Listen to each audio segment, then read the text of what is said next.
Joining us now with the latest news from the Statehouse is IPBS reporter Brandon Smith. Brandon, we want to talk about a bill that is already dead but is still the source of controversy. There's efforts toward redistricting fell apart this week when a redistricting bill did not receive a vote at a committee meeting. Tell us a bit about why that bill didn't get a vote and what's next for those hoping for district reform. Well, the bill didn't get a vote because if it had, it likely would have been voted down. At least that's what Speaker Brian Bosma tells us. Now, Committee Chair Milo Smith, who canceled the vote, he has a different excuse. He says the bill had too many issues.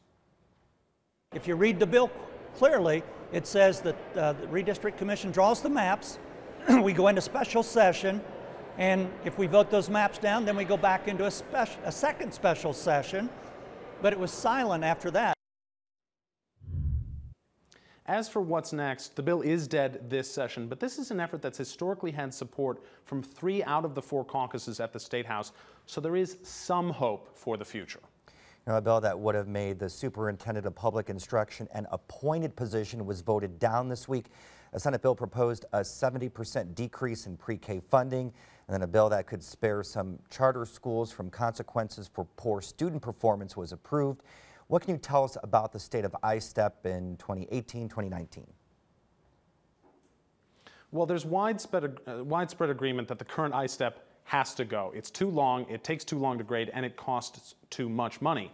Now, as for the bill in question, there's been some criticism of it in that it doesn't go far enough in creating the replacement. But bill author Bob Baining says that it does incorporate recommendations from a summer study committee of educators looking at the test. It took a long time. There was a lot of criticism along the way that we weren't moving fast enough, but to be successful, I think you have to be willing to listen and take everybody's thoughts and try to put that together in a plan that hopefully we can move forward. Honestly, there hasn't been much debate on that bill this session. The hard work really comes after its passage later on.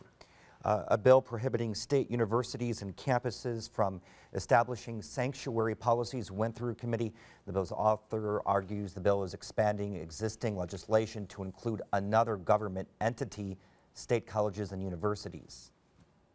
We shouldn't make a law and say, hey, this government entity has to follow this law, and that same law, this government entity doesn't have to follow. It doesn't seem like that's right. So, Brandon, do you expect this bill will be a subject of debate as it moves forward? Well, certainly. Immigration issues are obviously a hot-button topic right now, no matter what. That being said, this bill does only extend current law a little bit, so it's likely to have a relatively easy time moving through the legislature. And, Brandon, 2 topics garnering a lot of attention at the Statehouse are abortion and vaping, or e-cigarettes. What's the latest on these?